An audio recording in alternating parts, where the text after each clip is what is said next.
Today we profile Diana Frances Spencer, aka Diana, Princess of Wales, affectionately known throughout the world as Lady Di, and the People's Princess. Remembered for the handshake that changed the world. She was born in 1961 into British aristocracy and raised in Norfolk, England. She was the youngest daughter of Edward John Spencer, 8th Earl Spencer, and Frances Ruth Burke Roche, who came from a noble family. Diana's parents divorced when she was only 7, a traumatic event that marked the early years of her life. Diana lived with her father, and her relationship with her mother was strained as a result of the divorce, leading her to develop a deep sense of loneliness during her formative years. This sense of isolation would later influence her public persona and her later struggles in her royal life. In 1981, while working as a nursery teacher's assistant, Diana's life took a dramatic turn when she became engaged to Charles, Prince of Wales, the heir to the British throne.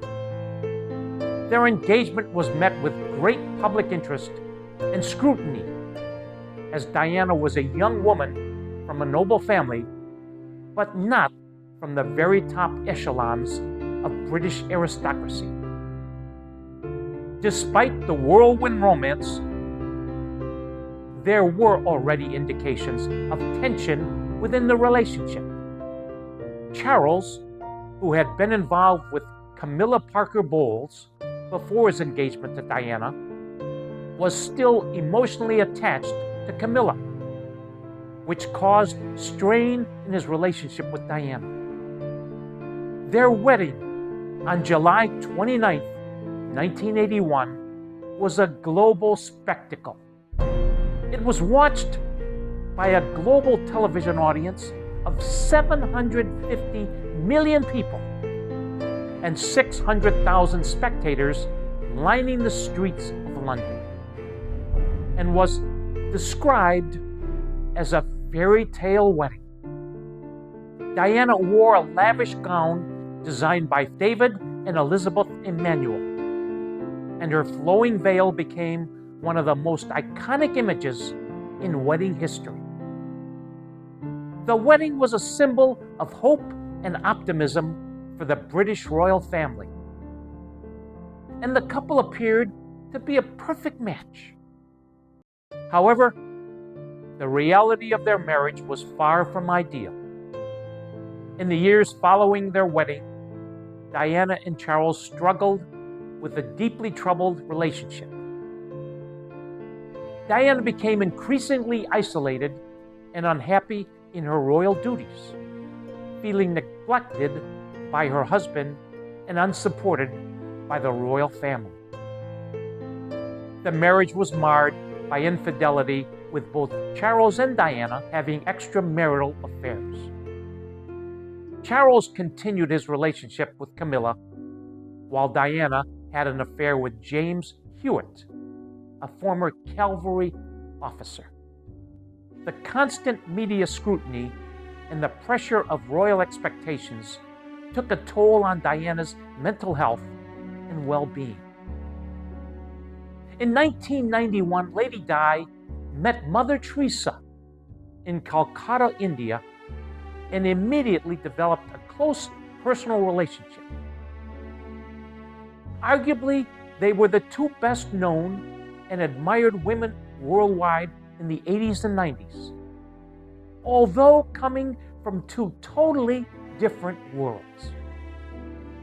In 1992, the couple separated after years of mounting tensions, and in 1996, they officially divorced. Despite the breakdown of the marriage, Diana continued to be a beloved figure to the public. while Charles's reputation suffered greatly. Diana's divorce from Prince Charles signified the end of her role as the Princess of Wales, but her influence on the world was far from over. Diana's legacy was not solely defined by her marriage to Prince Charles or her royalty. One of the most enduring aspects of her life was her philanthropic work, which helped to redefine the role of the modern princess. Diana was deeply committed to humanitarian causes, and her compassion and empathy made her one of the most admired women in the world. Diana's involvement with charity work began shortly after her marriage. In the 1980s, she became actively involved with organizations supporting children, the homeless, and those affected by HIV/AIDS.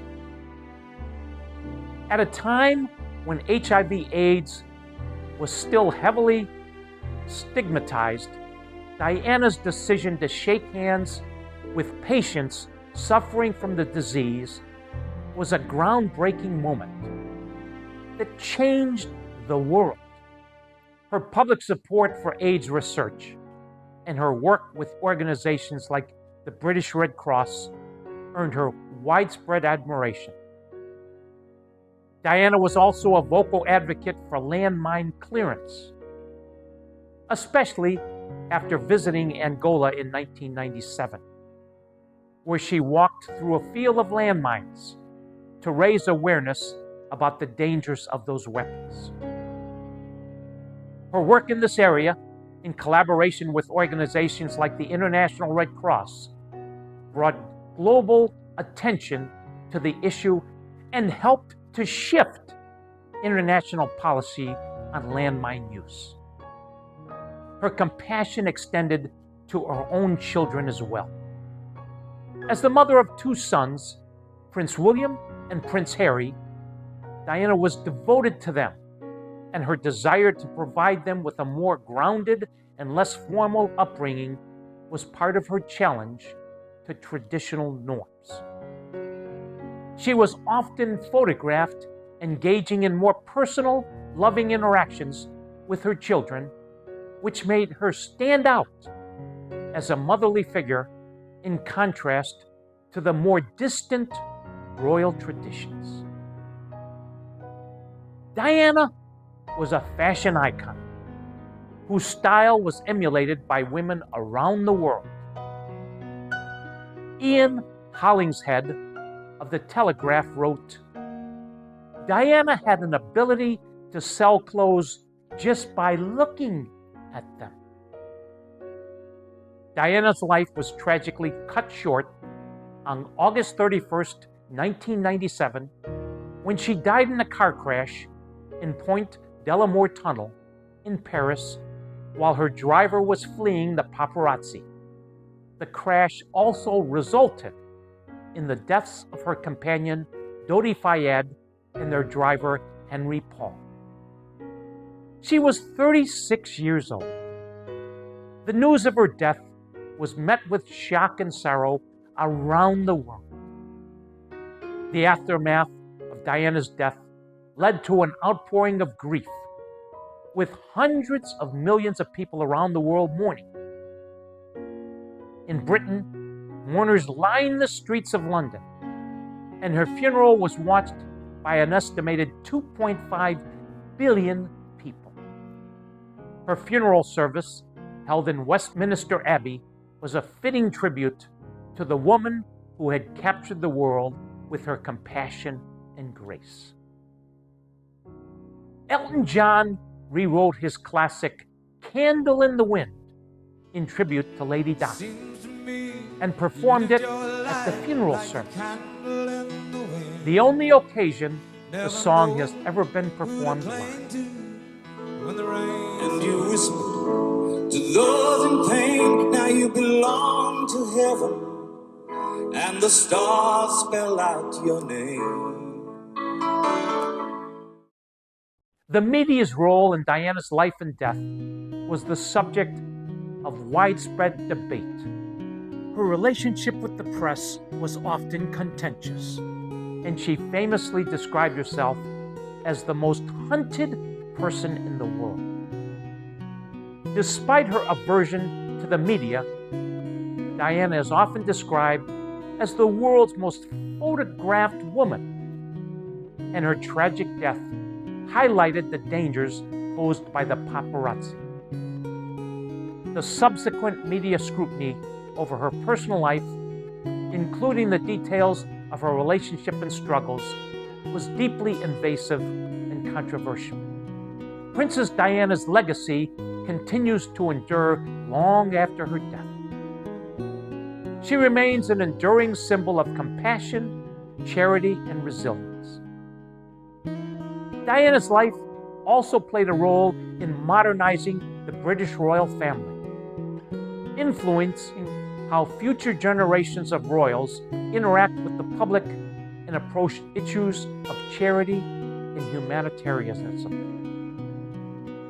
Diana's impact can be seen not only in the way she transformed the role of royal women, but also in the global attention she brought to various humanitarian issues, particularly AIDS and landmines. Her work helped to reshape public perception of the monarchy, and her ability to connect with ordinary people made her a beloved figure to millions. Here are some quotes by Lady Di. Carry out a random act of kindness with no expectation of reward, safe in the knowledge that one day someone might do the same for you. HIV does not make people dangerous to know, so you can shake their hands and give them a hug. Heaven knows they need it. I knew what my job was. It was to go out and meet the people and love them. Nothing brings me more happiness than trying to help the most vulnerable people in society. It is a goal and an essential part of my life, a kind of destiny. Whoever is in distress can call on me. I will come running wherever they are. I think the biggest disease the world suffers from in this day and age is the disease of people feeling unloved. I know that I can give love for a minute, for half an hour, for a day, for a month, but I can give it. I'm happy to do that, and I want to do that. Here's a letter she wrote in 1996. Dearest Rita, you are kind and the flowers are beautiful. Thank you so much for thinking of me on my birthday, as it meant a great deal. I do hope C&B does One Nation, that this year will bring peace and tranquility of some sort. Your strength and calmness has been a great source of comfort, and I will never be able to thank you enough for your time. However, I can say that the flowers have brought a huge amount of pleasure to this particular 35-year-old. Lots of love, Diana. That's the story of Diana, Princess of Wales. Thanks for watching. If you enjoy these messages of inspiration and hope, please like, subscribe, and/or share them with family and friends. Until we meet again, please remember, with God, anything is possible. Spohon.